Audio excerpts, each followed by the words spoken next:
Rewind the dynamite from the post-wrestling site. AEW, lighting up the fuse. Sit back and enjoy the bubbly as we hear from John and Wai Ting. Where we're going, we don't need roads. And if the buck stops here, this thing might blow. Everything you hear are opinions of the show. And if you don't like it, go to the forums and let them know. It's Wednesday night. Rewind-A-Dynamite. I am John Pollock with Wai Ting. Hello, Wai. Hey, John. How you doing? I'm doing well. I've missed you. Really? This is only our first show today.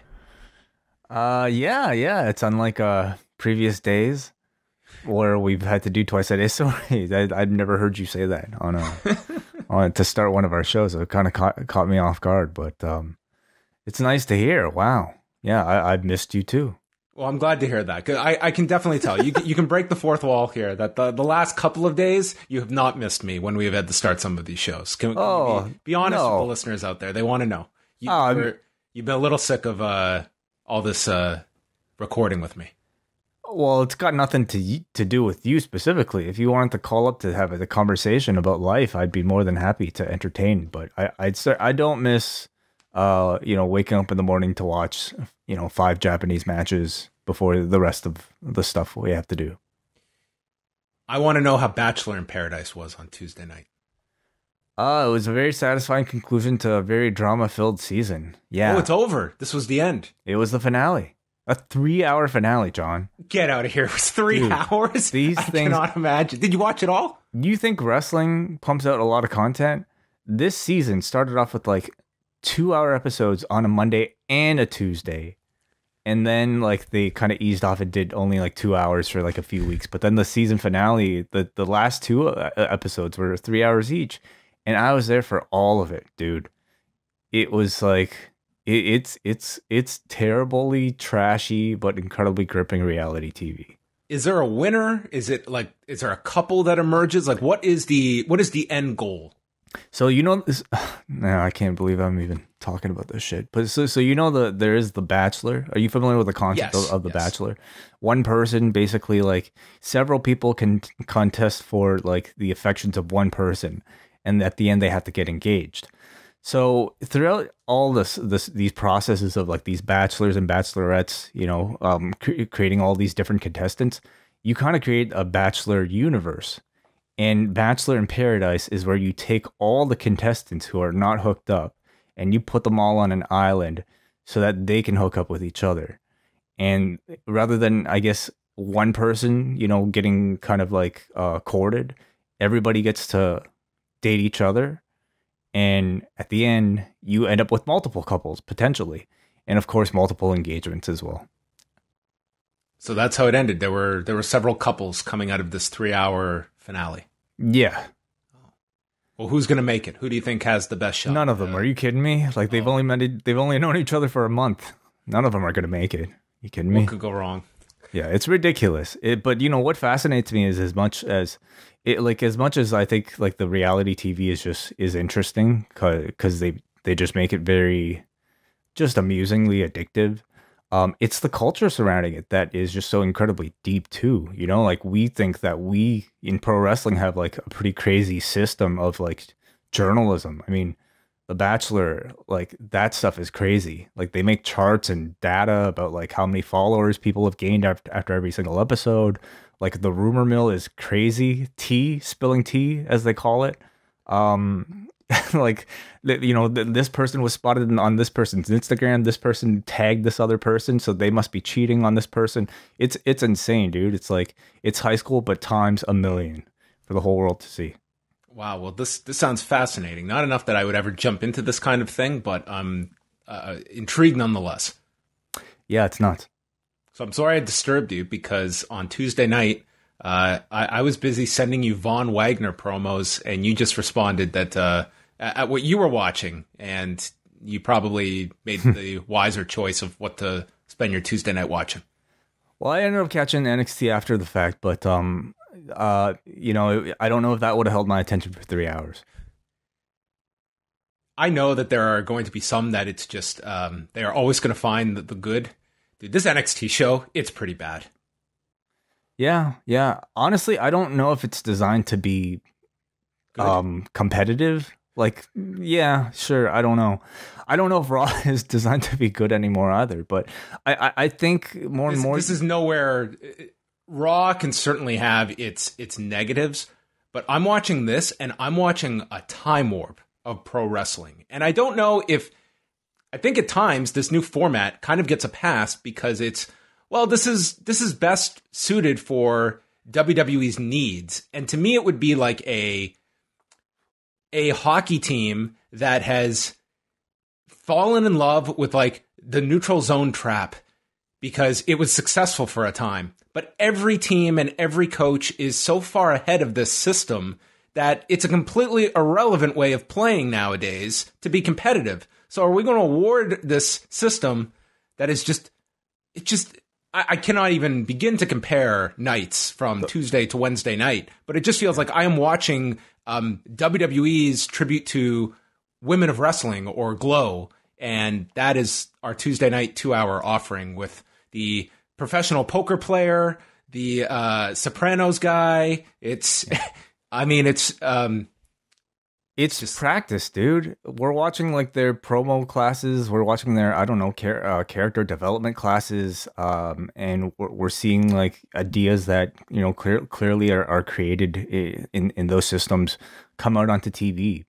And it's at this point, you know, you bring up an interesting analogy of like maybe a team kind of using an old system to sort of develop their new players and what you might contend to be sort of a losing system. But if you're the WWE, you're looking at the score and you're making record profits. So they are winning. And you know, critical acclaim is a whole different thing that clearly they're not paying that much attention to, at least online. But in terms of this show is not winning. It's going in the opposite direction of where things were. And we saw for the 4th straight week a lower number than the week before. Yeah, that is true. Yeah. And I wonder how they will address it. But ultimately, I feel like it's still a show that at least addresses a major issue with the prior NXT, and it's that whatever this show was spending its time developing was not being used on the main roster. Unlike as ridiculous as some of these characters are, like dude, there's some wacky ones here. I mean, Duke Hudson is now a professional poker player. Parker Boudreaux debuted, looking like he was auditioning for the lead spot in Disturbed, staring down Joe Gacy. Tony D'Angelo, I will say this, it's a totally campy gimmick, but it did get over to that audience for his match with Malik Black. My favorite, though, is that Cora Jade's gimmick now is she is young. And what embodies youth? Skateboard. Well, we already have a skateboard wrestler on this show, yet I don't necessarily think you think of, you know, like Kid when you think of Darby Allin. Like you think, oh boy, this is a man dealing with the trauma of losing an uncle in a drunk driving accident. The Cora Jade we had was more of like a kid going to school, I guess, on a penny board. With a boyfriend in high school. Like it's a cartoon. Like that's what NXT 2.0 is. But I don't know if this guy is going to have the same appeal to me, but I find Von Wagner to be my new guilty pleasure. Like this guy is the most wooden speaker, but it's either going to be totally pan, this guy, or there's going to be some like novelty to him that is just endearing in some way, because when I watch this guy talk, it is just the most unique experience. And how often do I send you things? Well, not very often, but Von Wagner was enough that just watching him, you can trust me because that's all you've got right now. You know, again, I think this is what you get when you basically are treated with, you know, an hour of practice for a very young, very green roster, just, you know, getting their reps in for the first time on TV. And it's going to result in pretty, I would say, embarrassing footage probably for them later on in their careers. If we're talking bad acting, I feel like my award went to Persia Indy Hartwell's best friend suddenly. Yes. Like some of the like they had a whole thing where they had to basically allude to like Dexter Lumis's penis size, and I mean the script itself probably wasn't great, but the delivery really made it all the more awkward. But again, this is like these are for a lot of these people their first time being on TV doing this type of thing, and you know more and more I think everybody is starting to realize this is very different from the NXT that we were watching before, even in terms of what we should expect. And I think you're seeing that reflected in the rating. You know, people are starting to tune out because they realize this is practice. And I'm not going to get great wrestling here. I'm going to get very subpar acting. And that's not going to hold many people's interest. But ultimately, it's the type of system that they want for developmental. That is it. Like, it's the vision that is most consistent with the product that they are trying to sell on a larger scale. They did announce Halloween Havoc for October 26th, and they're going to do the Tommaso Ciampa Braun Breaker match. And I think Braun Breaker, you can certainly see that he has been the focused new act of NXT 2.0. So that will be an interesting match. And Halloween Havoc drew very well for them a year ago. Now, it was a very different product, but if you watch that Halloween Havoc show, I mean, that was where they did all the zombie stuff with Cameron Grimes and Dexter Lumis. Like, it was a lot of campy stuff too. It did very well, and they've never done as big a number since that show last October. And so that's the big show that they're building to. Yeah, well, you would figure, like, you know, what sort of ghoulish characters do they really have right now? And I mean, the biggest one is Mei Ying, and her whole thing just felt like it was being completely written off after yesterday. Are they going to have people show up in Halloween costumes, and Joe Gacy is going to gauge how offensive they are? I'm sure he will somehow get involved. Yeah, you can't dress as this. This is appropriation of some, maybe they'll do some sort of skit like that. But it's an interesting time in this company, and I think more and more like it. I'm almost even amused that, you know, we're at least talking about it, and that, you know, even prior to entering the chat room here, Hansi was commenting on it, and it's still at the point where people are interested in marveling at the changes of this company, but of this NXT product. But I think we'll eventually get to a point where we won't even talk about it. Yeah, they did 632,000 viewers on Tuesday, 0.13 in the demo.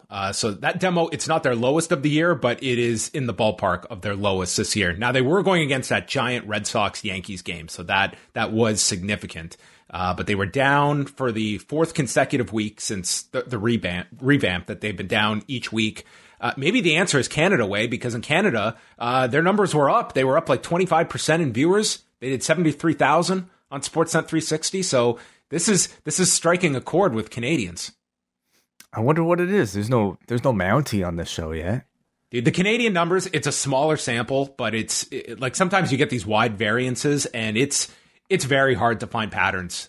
Sometimes they do not correlate at all with the US. Sometimes they do, but there's others where a night like this, where Canada, it was the same sports competition, plus there was a Leafs game last night. So I don't really have a great understanding of how some of these numbers swing in different directions. Canadians are an unpredictable bunch. We're crazy.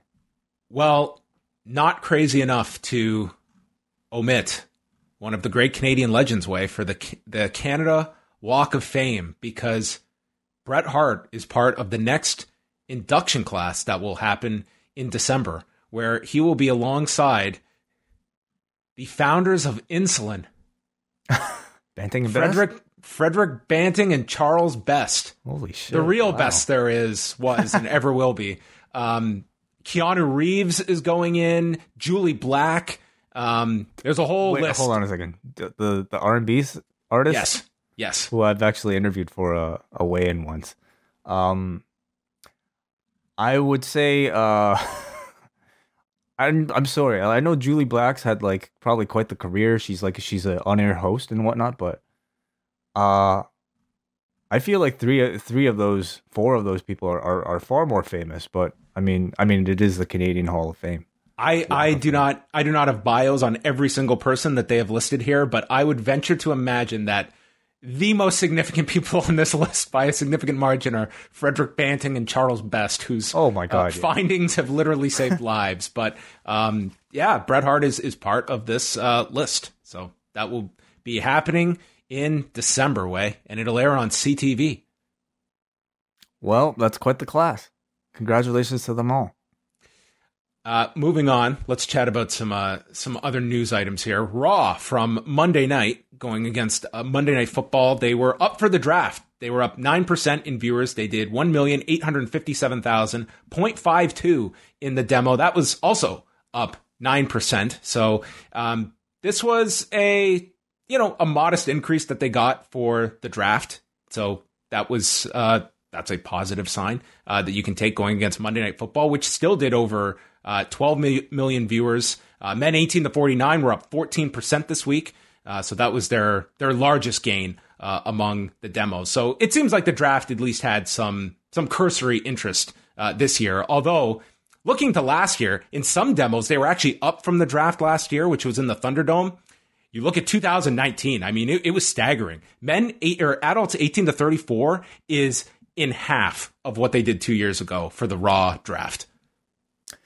Yeah, wow. How much of it is just the overall trend, and how much of it is people caring less about the draft itself? I think it's a combination of factors, but I mean, there's no doubt that interest in Raw is down over the past 2 years. But it was interesting to see in some areas, like they were up at least from a year ago, which isn't always the case when you're looking at these year to years. But I mean, we have this odd year to compare it to with the empty arena. But those are the numbers. In Canada, doing 226,000 viewers. So again, a healthy number for Canada. Beyond that way, what's coming up this week? There is a huge show going live on Thursday night at 10 o'clock Eastern. That is right. Be hosting.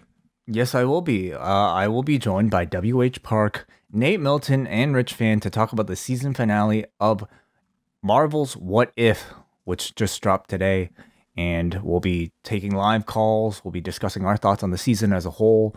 So it'll be a lot of fun to talk about it with some friends.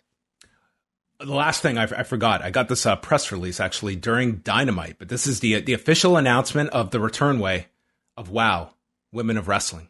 Are you ready for WOW? Well, are they calling it WOW? Yes, they are. It's okay. So here is from the press release. Viacom CBS Global Distribution Group announced today a new multi-year distribution agreement with WOW, Women of Wrestling, making the return of the world's leading women's wrestling league. This historic and exclusive media rights deal gives WOW the biggest distribution opportunities for the U.S. and abroad in the history of women's professional wrestling. WOW is owned by Jeannie Buss and was created by David McLean, founder of women's wrestling original hit series Glow. New episodes of WOW will launch in weekend syndication beginning in the fall of 2022. Viacom CBS Global Distribution Group has already secured clearance in 160 markets, representing 70% of the U.S. through licensing agreements. They go on to state that former WWE World Champion and New York Times bestselling author AJ Mendez, aka AJ Lee, will provide color commentary during each broadcast, which will feature the return of WOW World Champion The Beast and former World Champion Tessa Blanchard to the Squared Circle. Jeannie Buss and AJ Mendez will serve as executive producers, while WOW creator and founder David McLean is the executive producer of the production, along with two-time Emmy Award nominee Nick Stoller. So this will not be coming to air until a year from now. Weekend syndication. This is kind of going to be very similar to the Ring of Honor model. And they're actually, in this press release, they list that they will be on both CBS owned and operated stations and Sinclair Broadcast Group. So there's that tie-in as well with Sinclair. But I mean, we talk about this all the time about, companies that are trying to carve their own piece of the pie in this growing landscape. And this is another that I think one of the things that does hurt Ring of Honor is not having that kind of dedicated time slot on a network, on a major cable outlet, and that syndication. I mean, it's something like I think Ring of Honor does a healthy audience every week when you add everything together. But I mean, do you see this a year out having any kind of following in significant numbers? I feel like there's a chance that it would be better than what it was doing before, like on Access. Yeah. You know, which is a channel that I don't even know how many people get.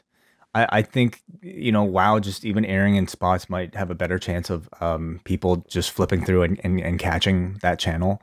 You know, I think overall you kind of have to look at whether or not they'll be in more homes versus, you know, maybe a consistent time slot on a channel that's watched by fewer people.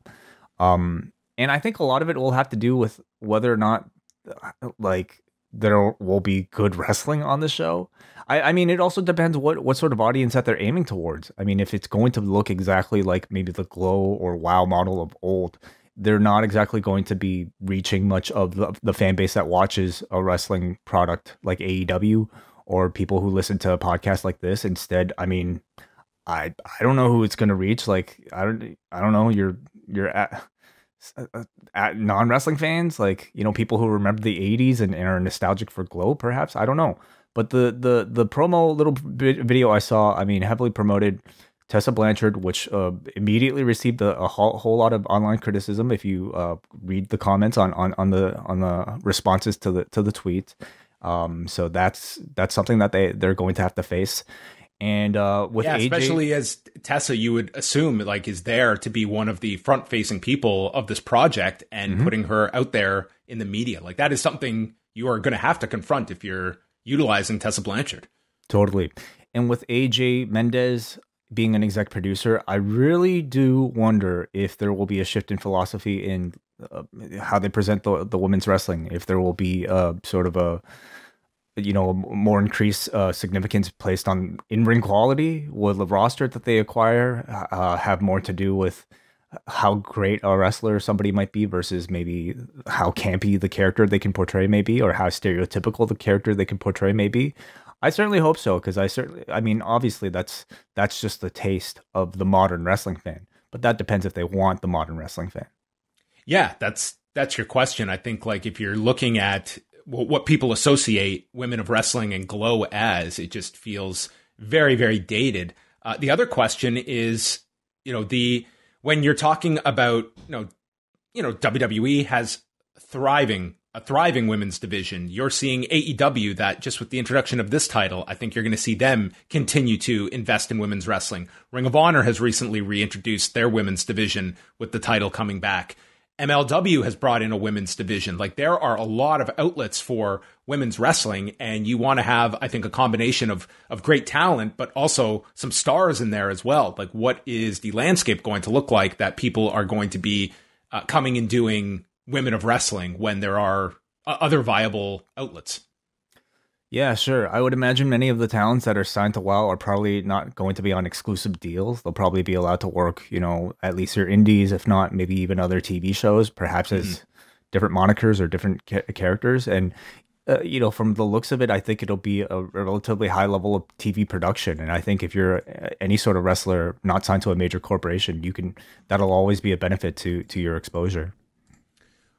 All right. You can go to postwrestling.com for all of the latest news and notes. And as Wai mentioned, MCU Later will be live Thursday night, 10 Eastern for all members of the Post Wrestling Cafe. We're back Friday night at 11:15 after Rampage and SmackDown, where we will take your phone calls. And this weekend, we've got a big G1 show for Saturday, where we will go through Thursday, Friday, and Saturday's G1 events. And Sunday night, the week caps off with Nate Milton, Chris Ely, and Andrew Thompson with this month's edition of the NWA podcast. That is correct. Yes. All those shows will be on the Post Wrestling Cafe, except for the NWA podcast, which you can find on this free feed Sunday evening. Let's move on over to Dynamite, because Wai, I don't know if you're aware, but this is the second anniversary of Rewind-A-Dynamite. I did not even put that together until this moment. So happy anniversary, John. Yes. Just to imagine that we were doing less shows 2 years ago. Wednesdays used to be, what was it? NXT night. That was it. We had an hour of NXT until this whole era began. Could you imagine? I can't imagine. No, I can't. I mean, we were doing other shows. You know, we've just had to cut back as a result. So we've basically just swapped recording times. But yeah, 2 years. Well, tonight's show from the Liacouras Center in Philadelphia, Pennsylvania, and there were some interesting notes on Elevation. They did a match between Joey Janela and Crowbar, with the Blue Meanie getting involved as well. So I'm sure that will have some interest to check out on Monday. Yeah, I thought it was really cool that they used Crowbar. Interesting. Is that like, a Daphne thing? I would just imagine that, I mean, he's local and someone thought to use him. And I think that's cool to do that kind of stuff for Elevation and Dark, like little cameos from, a person that's, I don't know if you're going to find a spot for a Crowbar cameo on one of your main shows, but on Elevation, I think that's a cool little hook. And you go into different cities, who's around that might, spark some interest for a match on Elevation that's going to stand out. Yeah, totally. Cool. So they did this cool bit where 10 minutes or so before they went live, they streamed the entrances because they were going to start with the 8-man tag. So this crowd just sounded insane before they even went on the air. So we start with all 8 in the ring as Justin Roberts introduces the members of the Elite, taking on Bryan Danielson, Christian Cage, Jungle Boy, and Luchasaurus. And man, this crowd was so incredibly hot right off the top, and they pretty much stayed consistent all night. Really incredible, like right off the bat, exactly just the atmosphere you hope for on a wrestling show. It was great off the bat. They were into everything here. They got the advantage on Adam Cole early. They're chanting Kenny No Balls, which I'm sure will be a t-shirt in no time. Then they turn the tables on Jungle Boy and are controlling him. And he does a spot where Nick Jackson gets crotched on the top. Jungle Boy has Matt in this Greco-Roman knuckle lock, leaps onto the top rope where he jumps up and down, further attacking Nick Jackson's crotch, and then leaps off into an arm drag on Matt Jackson. And he did this. It looked so fluid. It was just great. Danielson comes in. This place is deafening with yes chants as he kicks Matt Jackson. And they're all just going nuts for Luchasaurus until he gets the tag, and he felt like the big star on the babyface side during the first half of this match. They gave him a lot. They gave him a lot of time. They treated him like a big star, and this audience, he was like the big hot tag to get to. Nakazawa attacks Christian Cage on the floor with a case. They spray him with the cold spray and then lay him out with an indie taker to the floor. And Michael Sampson is over there, and Christian Cage is taken out of the match where they are noting his neck problems as the Elite make fun of him. So it's 4-on-3 for the rest of the way. And Jungle Boy is fighting out against the numbers disadvantage. He double DDTs the Bucks, makes this huge tag to Danielson, and he's in with Kenny Omega. And it takes a split second, and this crowd is on their feet, just in unison, excited to see this interaction between them. And Danielson lays him out with a running drop kick in the corner, top rope Hurricane Rana, diving headbutt, and then counters a Snapdragon, and it's Danielson with the Tiger Suplex, transitioning to cattle mutilation, which is broken up by a swanton from Nick Jackson. I think I wrote 1,000 words recapping this match. Luchasaurus and Cole are tagged in, and then Cole goes for the Panama Sunrise, but is caught in the throat, and Luchasaurus manages to chokeslam Adam Cole onto Kenny Omega. As he is going down, he throws tail whips at the Bucks, and then everyone's in. They're doing dives to the floor that included a tope suicida from Danielson. Omega does the Terminator dive, and it ends with Adam Cole teasing his own dive, but instead just does the pose, turns around, and Luchasaurus chokeslams him. This thing is just electric. And we are 15 minutes into this.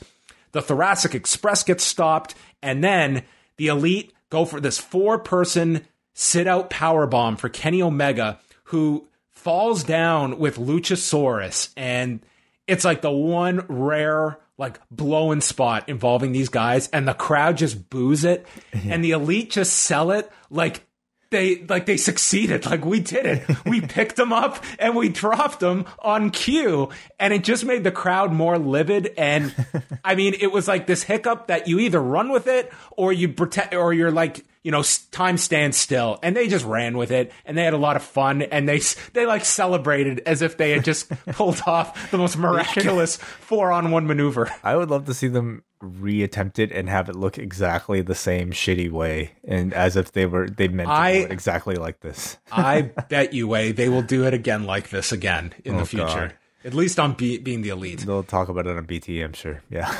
So Jungle Boy was the legal man throughout this, so I don't think this was like messing up any kind of ending or so. They continue for several more minutes where the Panama Sunrise is hit to Jungle Boy, but Danielson saves, and then it's Danielson fighting all 4 by himself. Omega catches his kick, allowing the others to triple super kick him, and then with Jungle Boy as the legal man, Bryan's throwing out 4-person BTE trigger, and Adam Cole pins Jungle Boy in 17 minutes and 58 seconds. This was one of the hottest TV matches of the year. It was unbelievably great.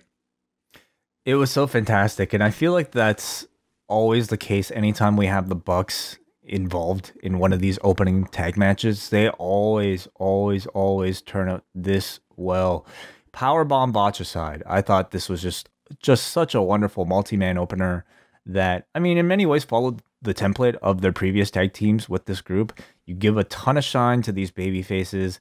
Heels cheat, pick them off to gain the advantage. Have Jungle Boy usually always take the pin, but somehow make the crowd love him even more in defeat in the process. I thought they gave a tremendous spotlight to him, but like you mentioned, John, it was Luchasaurus that I think was really the standout here. Which I don't think you could have predicted him getting that kind of reaction going into this. They used, he's really taken a backseat, I would say, over the past year, and some of that is due to injury, but I think he's really starting to regain that same spark he had, that the crowd had for him when AEW debuted 2 years ago. But here he just it really benefits from being in the ring with the 4 members of the Elite who were just selling their asses off for him, making all of them look amazing, making those kicks, those tail whips look really cool.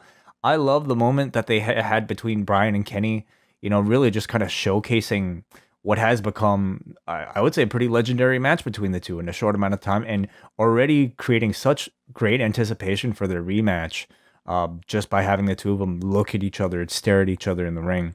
And the Super Elite are just they're just so much fun to watch together. The Adam Cole addition just really seems to amplify what the three of them already had going. And the triple team spots, the quadruple team spots here with the 4-way BTE trigger, I just think were so creative, and so their kind of cocky heelness is just amplified so much, and it's just so much fun to watch. So really entertaining all around. Yeah, it was so good that I expect we're going to get the complaints of us being too positive. That's how good this match was. That's the mark of quality, I suppose. Yeah. This was a fantastic match. Now, I wouldn't even restrict it to TV match. It was just a outstanding match. Everyone felt like stars in this, and it was just such a hot way to start off your show for 20 minutes. And they went uninterrupted for this 18-minute match. So I really like the format that they have of when they do the big long opening match, and it doesn't have the picture-in-picture. It's just such a super hot start to the show. Yeah, it's oftentimes the match you're most looking forward to. It's the prime spot of the show. We come back from break. Jon Moxley has lost his patience. There's no man in AEW that can pin me or submit me, but tonight they're going to play games with ladders. He says, I don't know what's going on. I've got a 3-month-old at home and she's insane. I don't know what's going on. You feel the same way? I was like, dude, you're not even at teething yet, Moxley. Get ready, okay? You think these 3 months have been rough? Buckle up. Yeah, he's going to be delivering some dead eyes off of ladders once teething happens. Well, he's got a nice relaxing weekend with Nick Gage on Saturday. A lot of anticipation for that one. CM Punk comes out. They isolate a Punk Fears Hook sign in the crowd, and he says that no one's sick of this love fest yet, so he's going to keep on going with it. He talks about his history in Philadelphia, moving here around 2002, training at the ROH dojo, and He just lived, breathed, and ate wrestling. He loves Philadelphia so much, not enough that he knows that their specialty was cheesesteaks and not cheesecakes, but with his money he made here in Philadelphia back in the day, he bought himself an iPod and a laptop and thought he was rich. Yeah, I mean, when you're young, like having those two things seems like it's all you need. I like this message of minimalism here. You know, when my very first, I guess, couple of weeks or whatever, working at the Fight Network when I was in university, my first paycheck, I bought an iPod, and I felt so proud of myself that I bought this thing off of my money that I made working at this place. So there you go. It's a big deal. It was an expensive expense at the time. I did. It was. What'd you get? I got the mini. I got the iPod mini. Oh, okay. Yeah, I rememd that. You had the blue one. You had that. I did. I can't believe you remember that. I do. I still got it somewhere. It just is totally dead. But I had like, it was the best mix of songs I had on there I will give anything to. Okay, but the problem is I can't get this thing to work, but I don't have the heart to throw it out because there are songs on there that are untraceable that I cannot find. And I just wish one day this thing would come to life and I could listen to this thing full on one more time. You sound like Star-Lord, with your awesome mix being handed to you. Dude, this would put the awesome mix to shame. It was the greatest Dance Euro mix of all time that I had on. Can you take a trip to the Apple store tomorrow and just see, like, hey, I got this like 15-year-old iPod. Can you fix this thing? I got like Groove Armada on this. Really want to get out. They'll say, wait a minute, Groove Armada? What about Groove Coverage? I'll say both. I got both on here. Yeah. He's happy to be back immersed with this community and asks, do you guys buy cheesecake or cheesesteak here? And this actually elicited some boos that this guy that is, you say you love Philadelphia. Well, what's going on here, Punk? Hey, it's easy to get confused. I mean, it's like, it sounds exactly the same. You just swap two letters and it's like, skate and steak. Come on. He says, I will either wrestle tonight or buy everyone cheesesteaks. And he concludes, I'm going to wrestle tonight. And this crowd cheered. They would rather see the man wrestle than be fed for free. That's over. That's a babyface being incredibly over in 2021. And with that, he challenges Daniel Garcia for Rampage on Friday. It's a very confident babyface because, like, they could have booted the shit out of him. Oh my God, yeah. Can you imagine if it was like... Dude, have you ever been to those Raptors games where if they get to a certain point total, you get free pizza? And they have booed when the Raptors have won and not hit the point total to give them free pizza. It's like, we do not have a loyalty to this team. You have given us a better offer, and that is a piece of pizza made out of cardboard somewhere.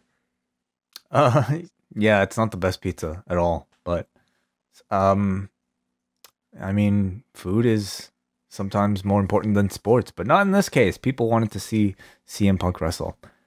Yeah. I thought it was just a wonderfully conversational, very playful and organic interaction that Punk seemed to have with this audience. He is somebody who just seems to have such a natural ability to have what feels like a very personal, intimate conversation with the audience, even if there are 10,000 people in there. Every single person feels like he or she has that connection with a CM Punk when he's talking, and that's just incredibly special. And I'm glad we're getting one of these every other week. He's a man that would give you the shirt off his back or the shoes off his feet, because then he took off his Jordans and handed them off to this kid dressed up as Orange Cassidy in the front row. And I turned on my my lip reading. Did you hear what the fan said? What did he say? These aren't going to fit me. You're an adult man. Look how small I am. Well, Punk probably said, you'll grow into them, kid. That's a long wait. What size feet would Punk have? He's got to be like a size, 9, 10? Yeah, probably, yeah. Well, listen. This was a really gracious gift, I will say. I would say I think he'll probably sell those on eBay and probably buy 15 pairs. Could you imagine? I would do it. Are you kidding me? Clearly, he's an Orange Cassidy fan. He's not here for CM Punk, okay? So anyway, this was great. This was great. You know, this is going to be a way more expensive act of kindness than Bret giving away those sunglasses. So I don't know if Punk's going to make this a regular thing or not. Well, I find it interesting because, like, we know, if you know, from watching BTE and just from seeing the Elite, like, buying sneakers, buying Jordans are sort of their thing that they've kind of made famous now as part of this heel persona that they have. Was this sort of like a indirect way of setting that up? Here's a guy who gives away his shoes, and you know, is that somehow going to piss off the group? Then the Bucks should have come out and stolen the shoes. He should have. I thought that could have been maybe on BTE. When they did this, I did think that there was a chance of like some angle of this playing into later. God, like, I don't know if you've seen BTE lately, but like, this is basically all BTE has become. It's them like going shoe shopping and just coming out with like boxes and boxes of really expensive sneakers. Can't say I've been keeping up with it, nor are you selling me on it. Yeah. So there you go. So AEW, they've had some great personalities emerging of late. Nobody in my planet is approaching Arn Anderson. This guy is my favorite person on television, regardless of genre right now. He's in Cody's backyard, and he's lighting the trash on fire. And Cody opens up his door and says, Arn, what the hell are you doing? Arn says this is symbolic of what Malachi Black is doing, walking into his backyard and destroying everything. Cody comes down, and Arn says, what the fuck are you doing, Cody? Why don't you go paint a star on your face? He then tells Cody to burn these clothes of his. They're excess. And as Cody tells him, don't throw away the tie, Arn says, you threw us away, damn it. Arn Anderson, once again, just I love this guy. He's the best. Oh, he's really tapped into something. He's tapped into an energy and a personality that is making him the hottest young up-and-comer in AEW right now. He's going to replace Hook. Oh, for sure. This sketch, though, was a unique follow-up to, I think, what they had set up, because the Glock? Yeah, well, I think it should have been Arn showing up like with a gun outside of Cody's house. This could have been dangerous, man. You just see a random figure in your backyard lighting shit on fire. I mean, in some states, it's like we don't call 911 here. Okay, yeah. No, you're right. Yeah, it could have been a very different story. I thought, though, like, talking seriously, I thought like the whole thing was that Arn left the group, right? I thought, or at least I thought it was him kicking Cody out of the Nightmare Family or something to that effect. Like, I thought it was a permanent severing of the tie. But this sketch kind of made it look more like it was Arn simply using tough love to teach Cody another lesson, and that everything that's taken place so far, including this sort of ceremonial burning of the tie, is just part of Arn's continued coaching. Did you get that sense? Totally. I think this is where they're going for Cody to compete with Malachi Black. You have two options. You can either go off into the woods a la Rocky IV and go to the training camp where you are tied to somebody in the pocket, or you teach him this way and Cody is not going to be handing over the car if he gets jacked at a red light. Right. Okay. So we're building a tougher, take no bullshit Cody Rhodes. So, I mean, then what do you think of whether or not Cody is actually still going to turn heel? Because if we're going by Rocky IV, I mean, this is his comeback for a big babyface triumph. I don't think we're getting like some monumental turn. I think that we are just going to get more of an edge to Cody to come back and compete with Malachi Black, who they are, despite the reactions, like, he is still presented as this heel. And I do think that is going to be how they'll present him with Cody, but it's going to be kind of Cody coming back for this rematch at some point. And you've got to, I think, like, you're going to see him like eliminate the suits, maybe shave his head. I don't know. I don't know if that's a makeover. I don't know if that's going to change this crowd's reaction because Malachi Black, yeah, despite facing baby faces and killing baby faces, crowd loves him. He's the coolest guy on this show. Like, look at the entrance, look at the kicks. You know, like it's impossible to boo him. And I don't care what sort of makeover Cody gets. They're not going to cheer him over Malachi Black. Hey, just alerted by somebody in the chat room, the sneakers that Punk got are from his appearance on Sneaker Shopping on Complex. So maybe that's the only reason why he was wearing those Jordans. Well, I figured he bought them somewhere. Yeah, but this is a specific show that he bought them on or got them purchased for him. Bobby Fish video, he's training. He goes over training or wrestling at the Tokyo Dome, winning titles worldwide, and he's going to make Sammy Guevara the shortest reigning TNT champion of all time. So he comes out, and this story was relayed by Mikey Ruckus that they had a backup theme ready for him, but they were able to trace the creators of his old theme, Dance Away by Damn Valentines, and they were able to clear it in time so that he could come out and use this theme tonight. This was so awesome. What a pleasant surprise. Yeah. You know, to hear the old Red Dragon theme, like I would say one of the few Ring of Honor themes I actually can recognize. It was a wonderful addition. Late addition, it sounds like. Guevara did a promo with Fuego del Sol. He has bought the man a truck, and Fuego like deadpans and offers to put the truck up for a title shot before he reveals he's just joking. So there you go. An expensive gift for Fuego.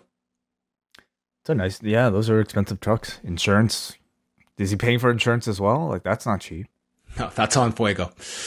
Fish knocks Guevara off balance off the top. They go through picture-in-picture, and there's a spot where Bobby Fish kicks out Sammy's legs on the edge of the apron. And, dude, Sammy folds up like a chair, just landing on his neck on the edge of this apron. It looked brutal as he came down. Yeah, it looks scary. I don't know what was supposed to happen there, how that was supposed to work safely, but man, it looked like a bad fall. Guevara got his feet up, hits a Spanish fly, climbs to the top. He's knocked down. Fish then hits a Falcon Arrow off the top, only gets a 2 count, misses with the kick, and then Sammy Guevara hit the most bullseye GTH you could imagine and pins Bobby Fish to retain the title. They gave a lot to Bobby Fish here to showcase him, and I love the fact that the TNT title is being used again as sort of this like open door gimmick to allow anybody to show up from anywhere in pro wrestling, and not just, you know, people that are on the undercard. Although he should probably do that too. But the fact that we got to see Bobby Fish here straight out of NXT felt relatively special.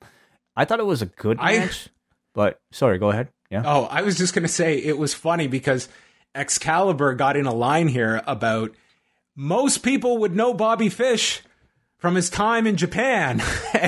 and then he's talking about like the Forbidden Door. It was as if he has come from Japan straight to AEW and this multi-year side project was just a thing of the past that we're not even going to acknowledge. It's like we all know Bobby Fish from Japan. There's a long hallway from Japan through that door. That's right. Yeah, a little detour.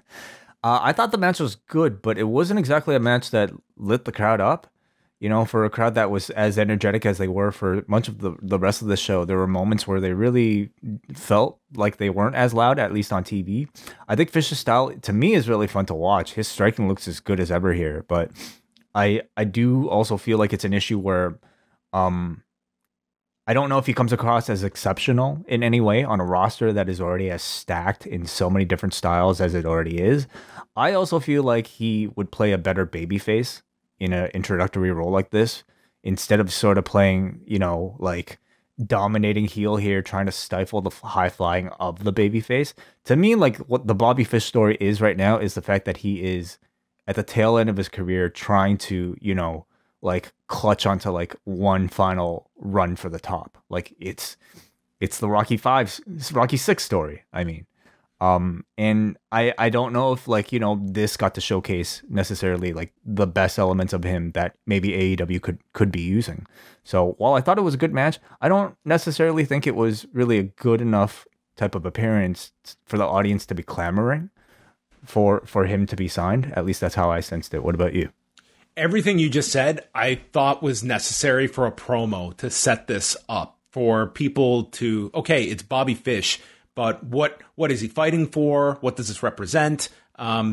Everything you just said, I think that would have been very, very valuable to just have, even in that 30 seconds, to just have, your summary line of, I'm fighting for an opportunity here. I'm 45, and this is the most important match for me moving forward and where my career is going to go now. They did that video, very well produced, online. They kind of had an extended version of that as well, but that wasn't the storyline they were going for. Ultimately, this is Sammy's first title defense, and therefore it needed to be a big match and a big, clear babyface victory for Sammy. But a great opportunity for Bobby Fish, but in my opinion, not really the best story I would give Bobby Fish if my intent was to have him be sort of a major star. And maybe that's not what they're looking for, ultimately. American Top Team come out, and they're with Men of the Year. And Paige Van Zant, who I thought stole the show here, she was just getting into everyone's face, and it was funny. Dude, she looks so much like Len from Aqua. Oh, really? Like present day Aqua. Oh, wow. Dude, it was funny because she totally blended into the background when they first introduced her. And this time, it seemed like she was looking to have the spotlight here. It seemed like night and day from her first appearance. So she seemed really into it. She's really totally. Before, it seemed like she just seemed like she was just kind of along for the ride and didn't quite understand what she was involved in. And this one, completely different mindset, it seemed that she was focusing on here. So she distracts Sammy Guevara as Scorpio Sky attacks him from behind, and then Junior Dos Santos jumps onto Sammy Guevara and starts dropping elbows while Paige goes to take a selfie. So we get our second selfie angle of the week. Fuego del Sol runs down, and he's fighting them. When Judas starts to play, Jericho and Hager run out, and Jericho and JDS isolate into the corner, and it looked like Junior just did not know what to do in terms of selling, and he just kind of got out of there, and it was like, do I throw punches? I'm like, what am I doing here? And he just rolls out of it, and the crowd heat was just unreal here. Dan Lambert is trying to scream over Judas. It stops, and the crowd is still singing it while he speaks over them. And then he cuts his entire promo, which is barely audible to the viewer at home. I heard from people that were in the arena that they did not hear a word Dan Lambert said, and that would include Chris Jericho, who heard nothing here. But in essence, he is challenging them to a 6-man tag when AEW comes to Miami next week, where they are Friday and Saturday, with the Men of the Year and Junior Dos Santos against Jericho, Hager, and Sammy, where Jorge Masvidal will be ringside. And Jericho just says, I didn't hear a thing you said, but we're going to beat the living shit out of you and your dipshit team. But this was deafening the boos from this crowd. It was insane. It was intense. And, so much of that, not just for, of course, the American Top Team, but mainly for Jericho and the whole Judas entrance, which they just completely reacted to as if it was one of the highlights of the show. I'm usually, kind of critical of these Lambert segments, but I thought this one felt really good, mainly because the atmosphere was so special and so incredible here. And also because you had, some of the legitimate MMA threats here doing some physicality. And also because I thought Lambert in the promo, if you were able to hear it, did a great job of setting up Masvidal as sort of this big attraction that we have to look forward to. So this one felt to me very authentic and effective. Yeah, this was a great segment and sets up the 6-man tag. And you would think some kind of furthering of the angle with Jericho and Masvidal when they do this next week. How do you think JDS is going to look in this match? What do they have to do to make this successful? I think they have to play to his strengths. I don't think he should be selling. I think that would be asking way too much of this guy. But you can get away doing worked strikes, and he looked good in the physicality part with Sammy Guevara at the beginning. I just wouldn't be trying anything complicated with him. And it's a 6-man. Like, you can hide him and you do have to involve him in some meaningful ways, though, especially with Jericho. Yeah, I'm serious. How much? I'm curious to see how much they give him. Whether or not he'll actually be taking any sort of professional wrestling moves, or if he'll simply be tagged in for the end for like a big knockout blow or something. This is just nuts. We're talking about Junior Dos Santos doing a pro wrestling match next week. Contractually, I think you've kind of touched on it before, but he is free to do this. Him and Arlovsky was not here tonight, nor is he in the 6-man. But Arlovsky and Masvidal are still with the UFC. Junior Dos Santos is free and clear, so there's no there would be no contractual language to get around in his case. But obviously, they are building to something with Masvidal. Yeah. I mean, they're using him as sort of the main attraction. He's going to be just an enforcer, but I mean, the program feels like it would be leading towards some sort of match. I think you've got to do the singles match. I don't see it being a multi-person I think they're going to try and do Jericho and Masvidal in a singles. Like, I just think it's the toughest to do, but with a guy like Jericho in there, I think you're going to have confidence that they can pull off a perfectly acceptable match. And from just a promotional standpoint, I think the singles match is going to be the most attractive to people, that you could get away with doing it at Full Gear.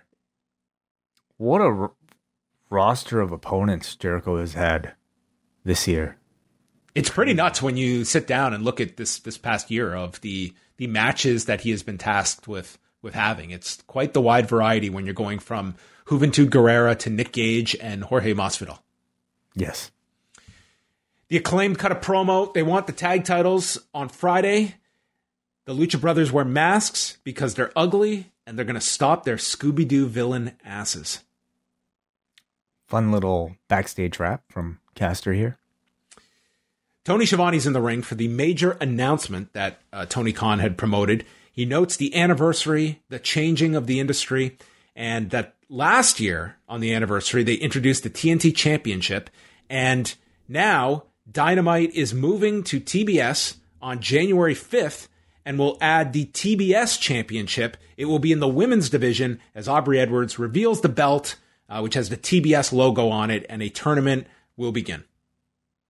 Yeah, so confirming the Andrew Zarian report from weeks ago at this point.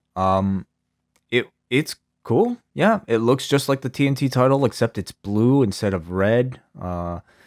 They said the tournament begins in January? They said that Dynamite's moving to TBS in January. They didn't say when the tournament would begin, but yeah, it would not make sense to really introduce this until you're on TBS.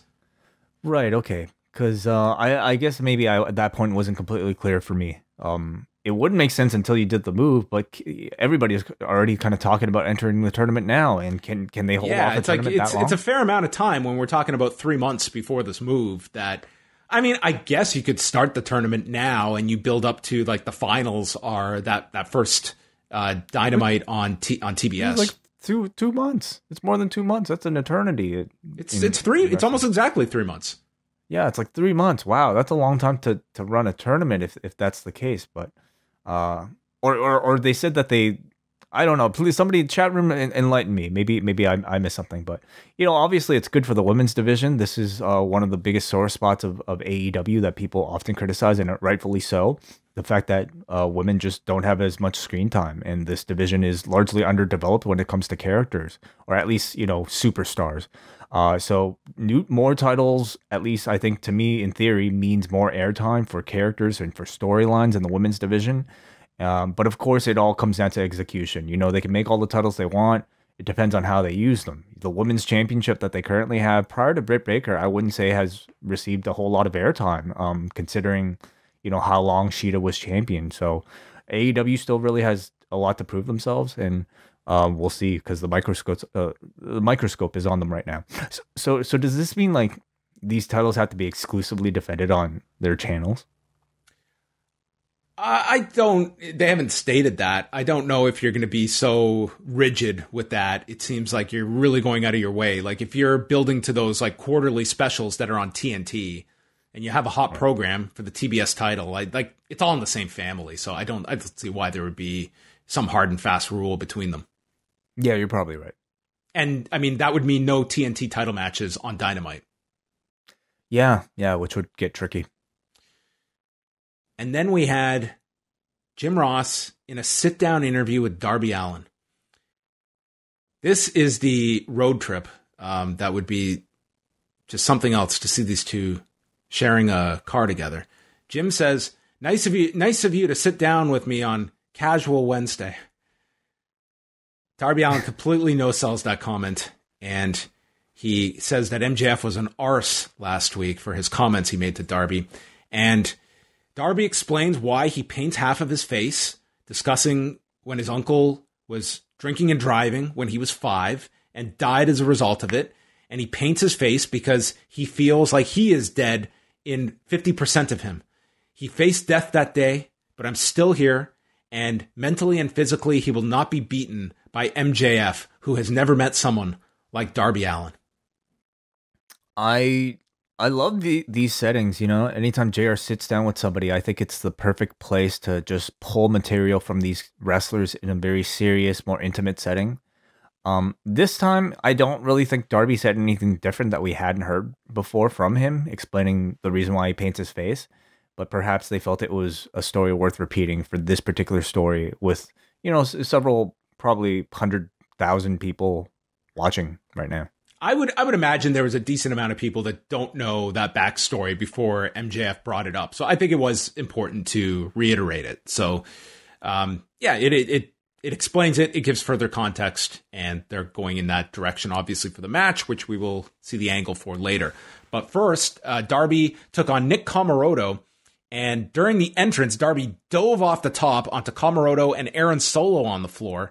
And we go through the picture-in-picture where it's lots of selling by Darby and then comes back with the stunner right as the commercial ends, hits the coffin drop onto Comoroto's back and pins him seconds after we come back from break. So this was like one of those SmackDown matches where pretty much the whole thing took place during the commercial. Even more so here. Like we saw the opening dive and pretty much the coffin drop, and that was about it. Yeah, I don't know if this is one of their tactics to, you know, get everybody to make sure that not to skip out during the commercial breaks or what, but I really don't have much to be able to say. You didn't miss much though in the break. I mean, it was an extra couple of minutes, but anyway, Darby wins. And then QT sneaks up from behind and gives the diamond cutter to Sting, who pops right back up and gives QT the Scorpion Death Drop. Yeah, you no-sold the diamond cutter. I wonder what DDP would have to say to Sting here. Well, maybe QT didn't execute it properly. The must have been it, yeah. Dark Order's in the locker room. Evil Uno's going to step away from making all the decisions, and the rest they said we can all vote. And John Silver proposes that they vote on whether Alan Angel should put his mask back on because he's ugly. And they appear to be on the same page now in the democratic society that is the Dark Order. They did point out how, like, now that Alan Angels is unmasked, they have 3 bald guys with beards. And I wonder what they're going to do with it, because that's a lot of bald guys with beards. The drama will continue. Yes, maybe they will all go for the exact same look. They're more anonymous now that he's unmasked than he was when he had a mask. Tony Schiavone was in the ring with Dante Martin. He has proven he's a problem to everyone in the locker room. I even held my own with Kenny Omega, and I'm here to fight anyone. The lights go out.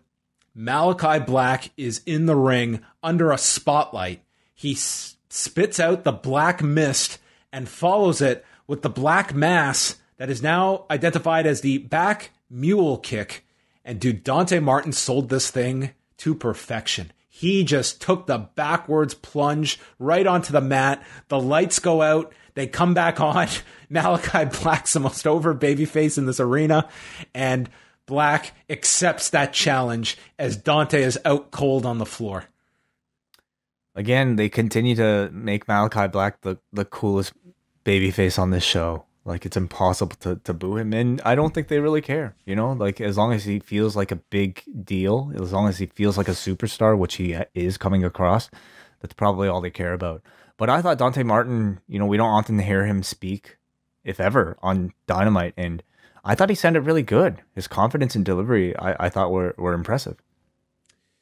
He's no Von Wagner, but yeah, he cut a good promo here.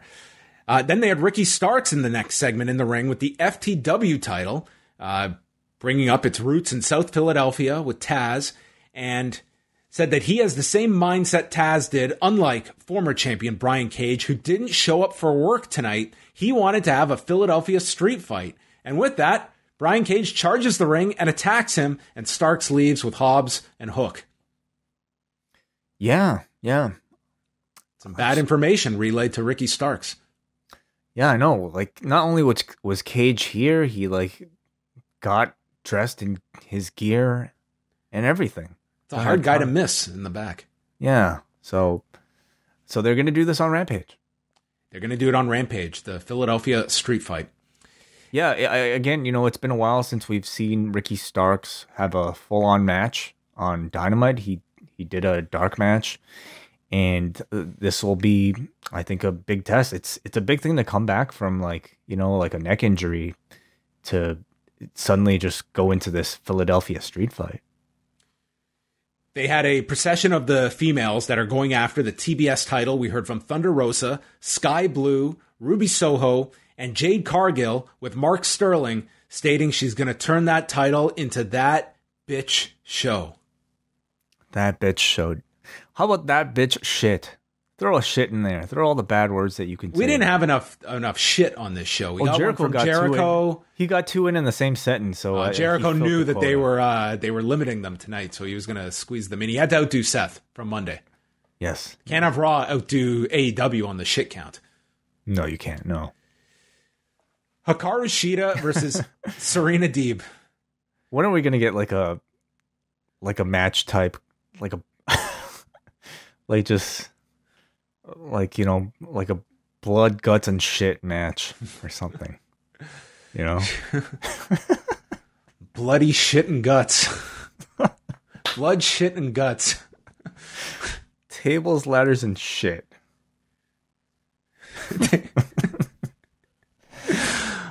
Tables and ladders and shit. Oh, fuck.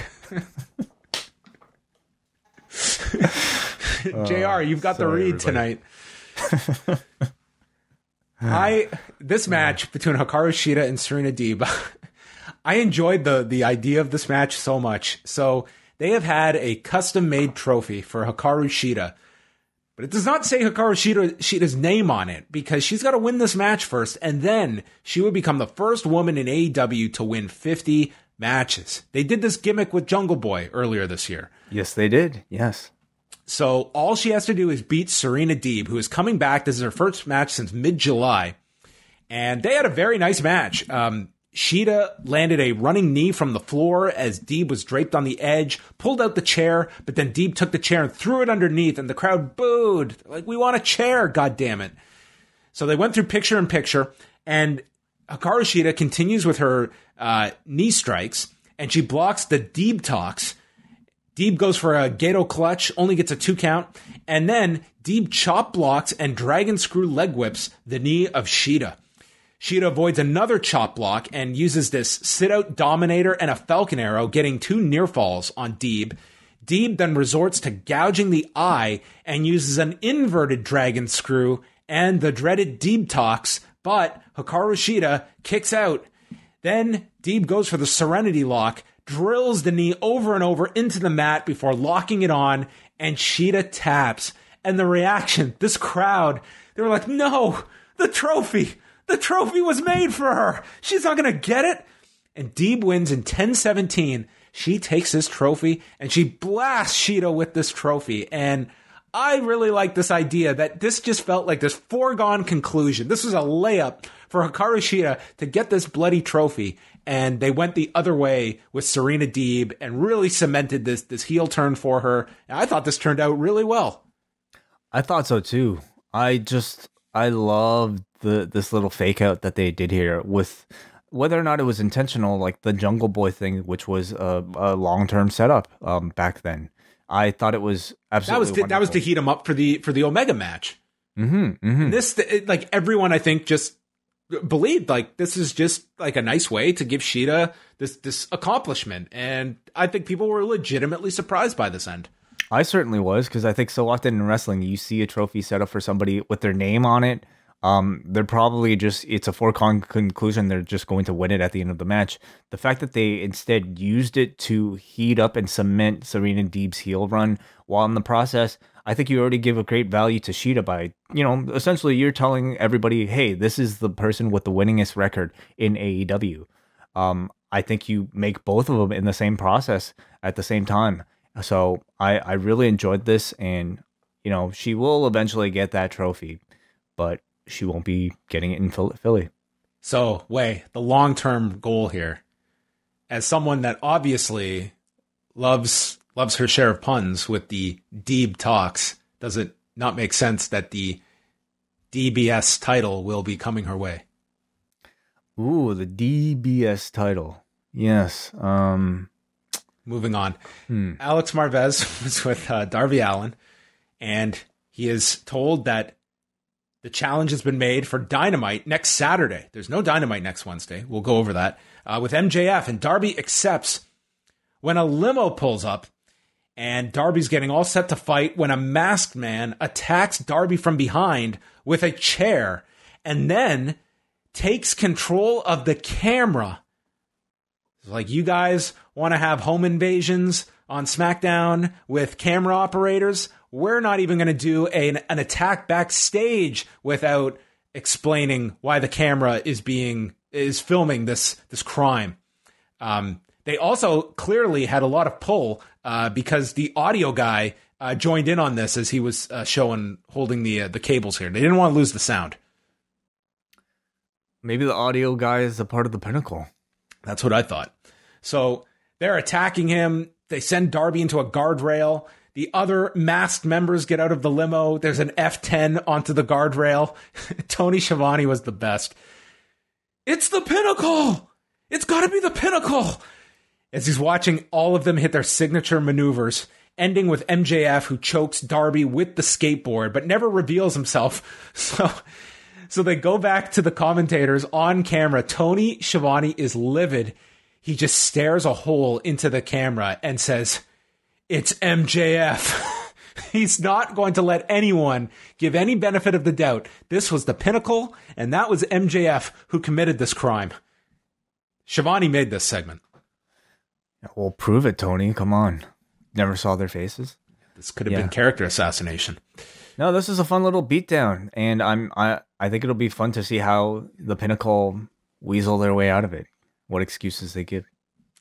Well, they were never identified. They later state that because of this attack, that Darby is not cleared to wrestle next week, and they will provide an update on Rampage. So they are not doing that match next week after leading you in that direction. But Rampage for Friday night, they have listed 4 matches. The most they've done on Rampage. CM Punk against Daniel Garcia, Jade Cargill against Sky Blue, a Philadelphia street fight between Ricky Starks and Brian Cage, and the Lucha Brothers defend the tag titles against the Acclaimed. And this is coming off a week where they did do their lowest Rampage number to date, and they are coming back with a pretty strong lineup for Rampage, which, I mean, a Punk match in and of itself is going to be big, but also a title match and a street fight on top of it. Mm-hmm. It'll be an interesting way to compare maybe what a Bryan match might do versus what a Punk match might do. I mean, Punk's rating was really strong, but it was also coming off of All Out, that was also the Grand Slam show.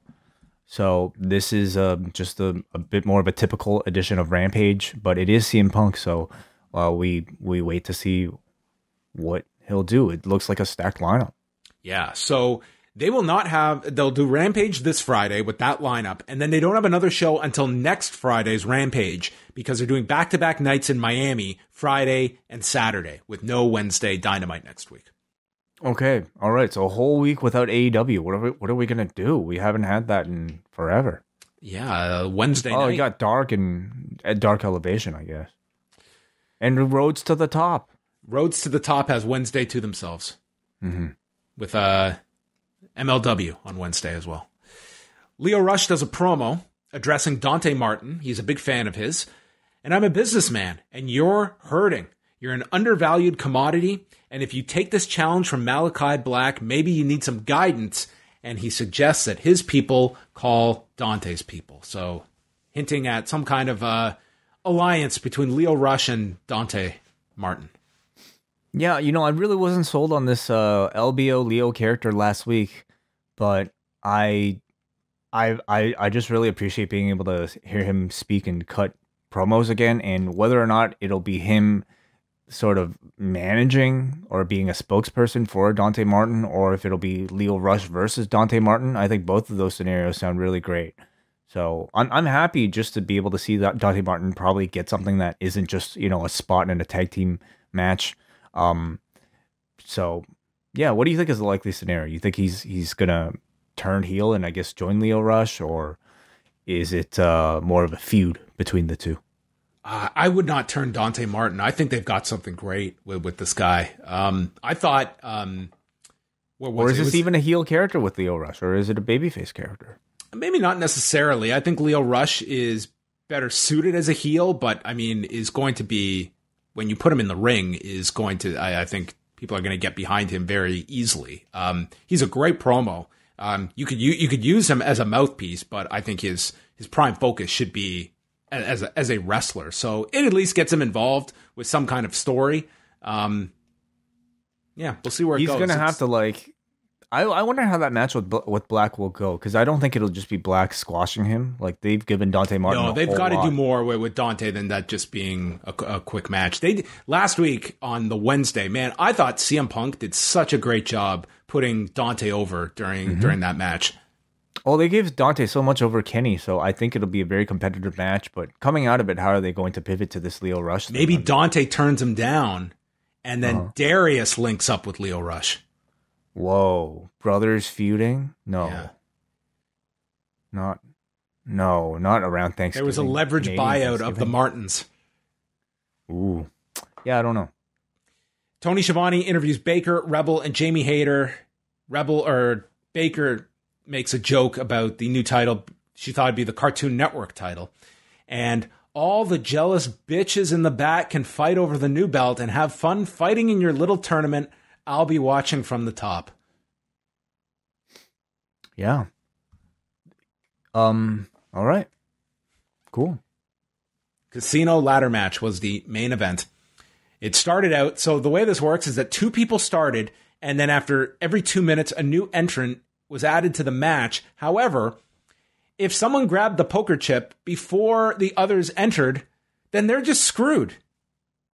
So it's to your advantage to start the match. Yes, it's a disadvantage to come in. I guess they play it up like there are advantages to coming in late, but also disadvantages that the match could be lost before you even get there, which would be a horrible finish to one of these matches to do. It's like Bachelor in Paradise. Exactly. It's way better to be there on week 1 versus week 9, but because by the time week 9 happens, everybody's already coupled up. So when you enter the island, it's like there's nobody to get engaged to. Orange Cassidy comes out with the Philadelphia 76ers mascot, and the best friends are all in jerseys. Chris Statlander and Chuck Taylor were. So big pop easily. So him and Pac start.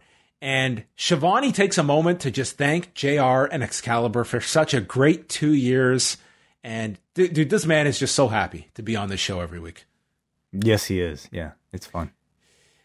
Number 3 is Andrade, who comes out and he does this springboard onto the ladder and fights Pac and then lands a sunset bomb. And the crowd goes nuts for that. Matt Hardy is 4th.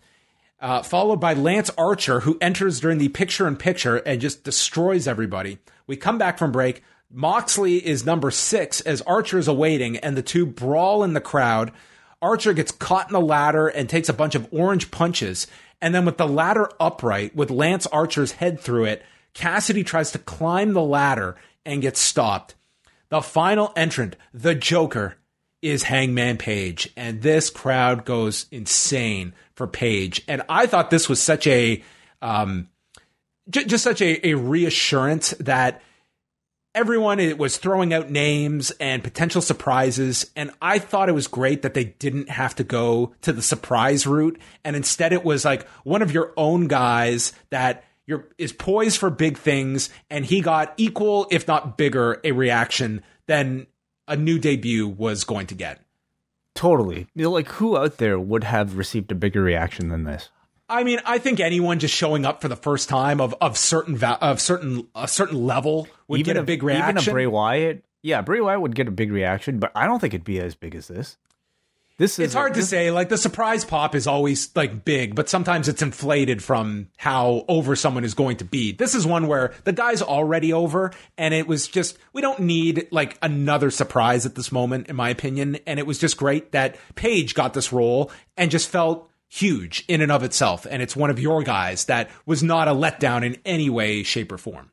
Yes, I think it's especially reassuring because, you know, like, Page got hot at a time before Punk and before Bryan, and him losing the title shot and sort of like, you know, having everything delayed, Bryan getting the match with Kenny ahead of him. Kenny defending against, I don't know, somebody else at the pay-per-view. It's like, all these things, I think maybe some people might have been concerned that, oh, does it take away the focus from Page? Will Page still be as hot afterwards? Clearly, you see the reaction tonight. There was absolutely nothing to worry about because this guy is as over as he ever was before he left. They are still, I think, everybody's top pick, in my opinion, to beat Kenny. So the whole place is chanting cowboy shit. He is attacking everyone. There's a fall-away slam, sending Cassidy onto a ladder. Pescado to Matt, who's holding a ladder on the floor. And then Pac stops Page's momentum with a chair from behind. Pac brings a table into the ring. He's climbing. Andrade stops Pac, but then Andrade takes a headbutt and drops through a ladder on the floor. And that was our farewell to Andrade in this match. Page and Pac climb on the ladder, and they are fighting. And it culminates in the Deadeye off the ladder through the table. This was insane, dude. This was so crazy. Like, I think, honestly, you could have wrapped the match up after this because there was nothing topping this spot and this reaction. I totally felt that way. I totally felt like this should have somehow played into the finish. The only issue, of course, is that it's a ladder match. Mm-hmm. And he would have had to awkwardly, you know, position the ladder into the... They could have done it, but yeah, this was by far the top spot of the show. One of the craziest things I've seen on Dynamite. Moxley returns with a paradigm shift to Page, and then he's climbing. Cassidy climbs. Matt Hardy tips them over, and then Hardy puts Orange Cassidy through a table on the floor, coming off the ladder with a leg drop. And just to see Hardy doing this, it was like 16 years ago that Matt Hardy did that cage match with Edge and did a leg drop off the cage, and it totally messed him up when he did this. And I'm just watching, like, granted, this wasn't the same height, but it's the same leg drop from a significant height here. And this is 16 years after he did that insane one. To the floor, you know, and like, I'm not his age, but I can understand that by the time you get there, having been through the career that he's had, things probably exponentially feel worse. So this was a big spot for Matt Hardy. Archer takes out Moxley, and then out of nowhere, Page returns with a buckshot lariat to Archer. That was great. Page climbs Moxley with a chair to the back, and it's Moxley and Page fighting on the ladder, and Moxley is the one to fall down and roll out as Page is left alone. He goes to grab the poker chip, and there was like that, the longest 4 seconds on the entire show, and then he gets the poker chip at 17 minutes and 8 seconds, and the place explodes. He has a beer, and the show goes off the air with Jim Ross telling the Sooners to beat Texas. The most important part of the show. You know, putting Mox and Page up as the final two competing for that chip at the end was an interesting choice, and a brave choice, I think, because they must have been really confident in this crowd's love for Page, because I would argue that Mox is the biggest babyface besides Page in that match, and to have them go up against one another and getting this crowd to actively boo Jon Moxley because they love Hangman Page so much was, I think, really kind of quite the test and quite the, proof that Page is your top babyface upon re-entry here in this company. So the return was great. That Deadeye was amazing. There are a lot of wonderful spots. This felt like a pay-per-view quality multi-man ladder match that we got on free TV. It was great. This and the opener, like, these were totally pay-per-view level matches you got, and like a pair of like 18 and 17 minute matches respectively. Awesome. And a big surprise, returns an incredible crowd on this edition of Dynamite. So what do you do with the three of Omega, Danielson, and Hangman Page? How do you chart this? Okay, well, listen, it's an embarrassment of riches, is it not? Like, all those matches are great. Omega, Danielson, and Page. I think you do. So how far are we from Full Gear? We got a month, just over a month. We got like 4.5 weeks. Okay, and are there any big shows? Like, are we thinking about any specials or any sort of like big arenas that they're going to be running in that time? 5 weeks and change we've got. No, they've got the shows in Miami, which are Friday and Saturday. The following week is another Saturday night show. It's there's any TV show that they could just decide to put a title match on, but yeah, I think the bigger question is that when Page gets this match, I think he has to win the title, but I would not want to run Omega and Danielson unless that's got the championship attached to it. So I think like that's your title picture, and as great a match as it would be, I don't want to see a 3-way. I don't want to see it either. I really don't. Not for the man's first title win. There's something the audience has been waiting for. You have two huge matches. And I guess it's just, what do you program for Full Gear? And like this poker chip, it doesn't mean you have to do this at the pay-per-view. You could do Omega Danielson there and save Page for when you're ready to do it. But in theory, like, why would he not want to go for it immediately? And why would they do this match with him winning this Joker chip if it's not going to be for a setting like that? I mean, this audience has been waiting long enough. They've been teased long enough with this Kenny Omega Hangman Page thing. It wasn't going to happen at All Out. I think it needs to happen also on pay-per-view at Full Gear in a one-on-one match. They have something really great going with Kenny and Bryan, but I don't know if you shelve that right now. There's plenty of life, I think, even left in it. And that feud's never been about the title. Bryan doesn't care about the title. He just wants to beat the best. So you can do that even after Kenny has lost the belt. Or if you want to like promote a big edition of Dynamite like that, I think would be very worthwhile. Part of me wonders if it's too soon though, because the match still feels very special, and I think it deserves a bigger stage than TV.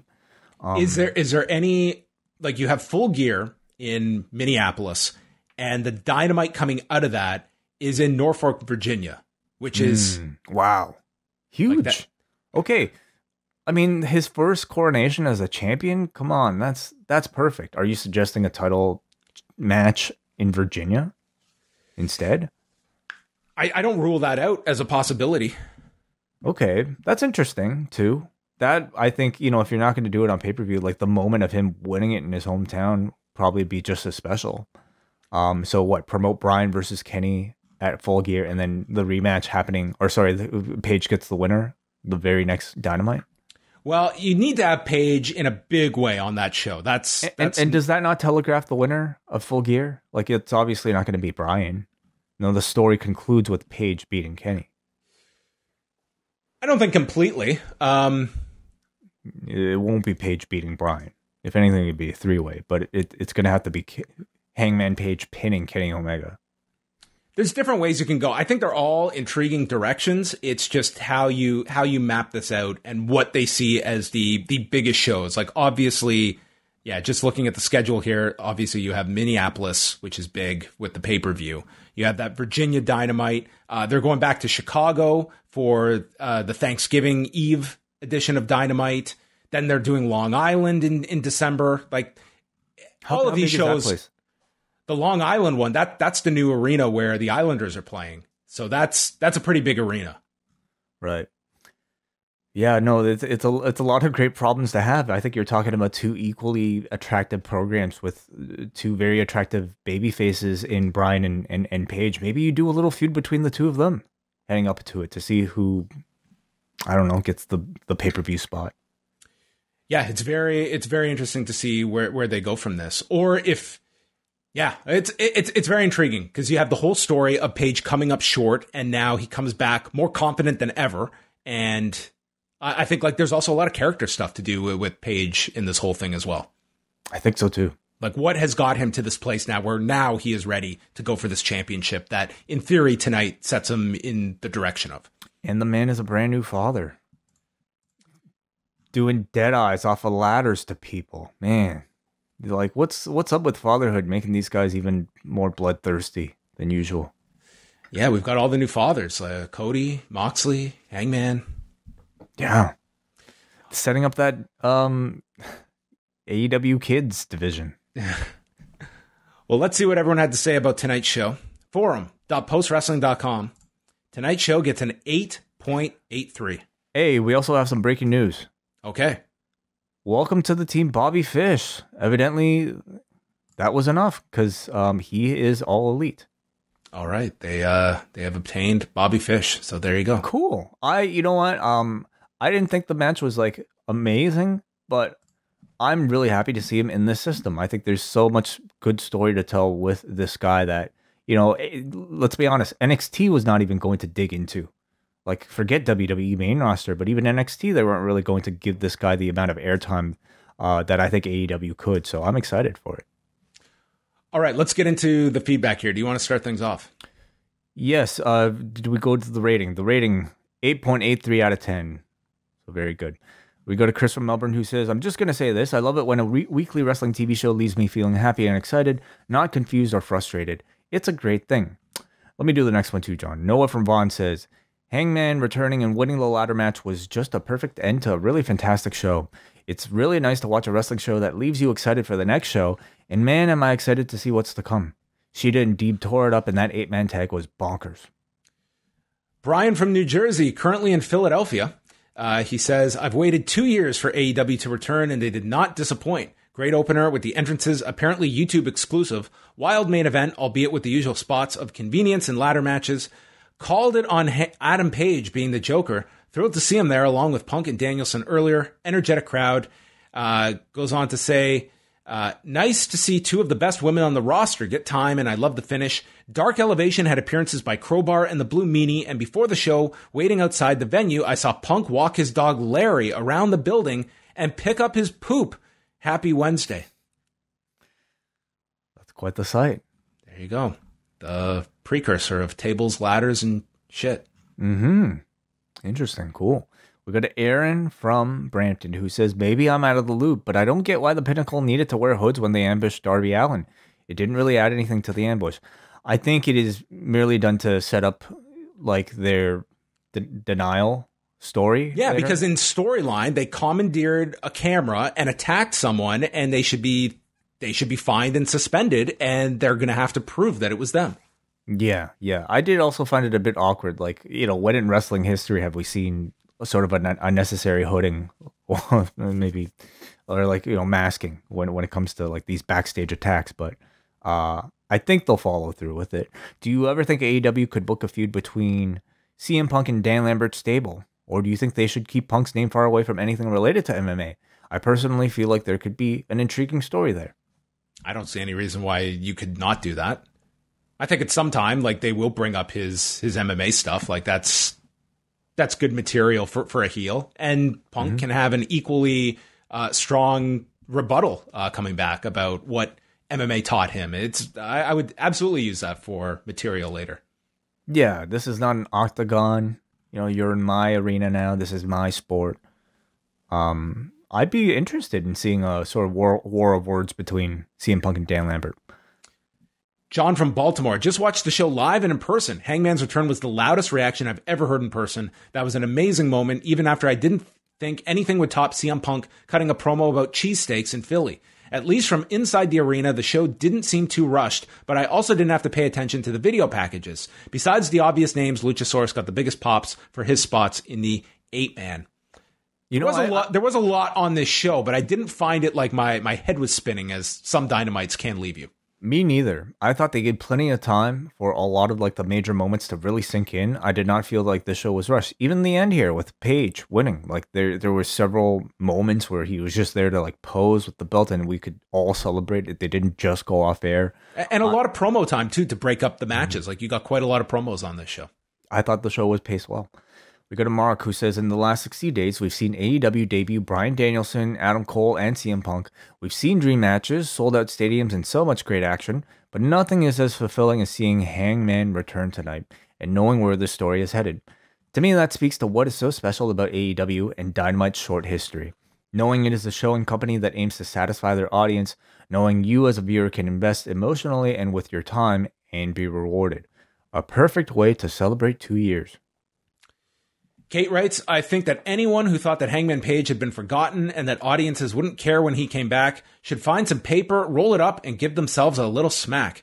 Having him as the Joker was absolutely the right decision, and it gives them a workaround to get him the title shot. It also gives them a way to have Kenny drag his feet until Full Gear, trying to get out of the match by saying that Hangman shouldn't have been eligible. The feuds between the wrestlers in the ladder match gave some excuses for them to go after each other rather than just trying to win. I thought Archer choosing not to win but to stay so he could fight Moxley felt very much in character for him. As someone who's been critical of the handling of the women's division, I'm happy about the introduction of a new title, but I'm even happier to see that the tournament to crown the first winner will be getting TV time rather than being shunted off exclusively to YouTube. And given that they really need more female heels, the booking of the women's match was perfect. Okay, we go to Muggin, who says, Dynamite started hot and ended hot. The 8-man tag was bonkers. Daniel Garcia's become a pretty in demand as of late, going from Moxley to Suzuki and now to Punk. Yeah, what a year that guy has had. Oh my God, Moxley, Suzuki, and Punk. The inclusion of a secondary women's title is another step forward for the women's roster.